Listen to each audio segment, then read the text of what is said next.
sa 4 na suits ng Minor Arcana, may isang nagdadala ng apoy. Ang wands ay sumisimbolo sa enerhiya ng espiritu. Ang apoy ng hangarin, ang puwersa ng pagkilos, at ang tapang na sundan ang sariling landas. Kapag ang wands ang nangingibabaw sa isang reading, ang tanong ay, ano ang nararamdaman mo? Ngayon, isa-isahin natin ang 1 hanggang 9 ng wands, ang paglalakbay ng apoy mula sa pagsiklab hanggang sa huling pagsubok. Ace of Wands, simula ng apoy. Ang Ace of Wands ay ang unang spark. Isang ideya, isang tawag ng espiritu, isang biglaang pagnanais na kumilos. Ito ang sandaling pakiramdam ko, ito na. Ngunit tandaan, spark pa lamang ito. Nasa iyo kung palalakihin ang apoy. 2 of Wands, pagpili ng direksyon. Ang 2 of Wands ay yugto ng desisyon. May apoy na, ngunit saan ito dadalhin? Ito ang sandali ng pagpaplano, pagitan ng ligtas at ng hindi patiyak. Ang tanong ng card na ito, mananatili ka ba o lalawak? 3 of Wands, paglawak ng apoy. Ang 3 of Wands ay expansion. Ang desisyon ay nagawa na.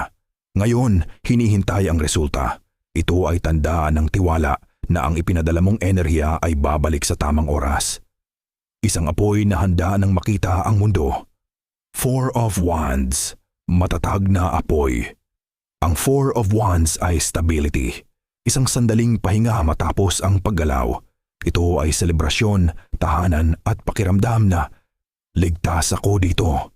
Ngunit sa apoy, ang sobrang komportable ay maaaring magpahina. 5 of Wands, apoy na nagbanggaan. Ang 5 of Wands ay conflict. Maraming apoy, maraming ego, maraming gustong manguna. Hindi ito laging masama. Minsan, ito ang paraan para hasain ang lakas. Ngunit mag-ingat, baka masunog ka sa pakikipagbanggaan. 6 of Wands, tagumpay ng apoy. Ang 6 of Wands ay tagumpay. Hindi lang panalo, kundi pagkilala. Ito ang sandaling nakita ng iba ang iyong ginawa. Ngunit tandaan, ang apoy na hinahangaan ay mas madaling kainggitan. 7 of Wands, pagtanggol sa apoy. Ang 7 of Wands ay depensa. May mga umaakyat upang kunin ang iyong pwesto. Ito ang card ng paninindigan, ipaglaban ang pinaghirapan. Ang tanong, karapat-dapat bang ipaglaban ang apoy na ito? 8 of Wands, walang pigil na galaw. Ang 8 of Wands ay bilis. Walang hadlang, walang atrasan. Balita, kilos, desisyon, lahat ay sabay-sabay. Ito ang apoy na hindi na mapipigilan. 9 of Wands, huling pagsubok. Ang 9 of Wands ay endurance. Pagod na ang apoy ngunit hindi papatay. Ito ang sandali bago matapos. Ang huling bantay, ang huling lakas.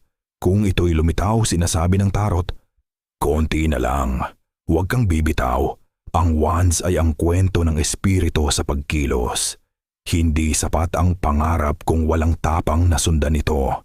Ito ang unang apoy ng Minor Arcana at ito pa lamang ang simula. Ito ang daigdig ng kababalaghan.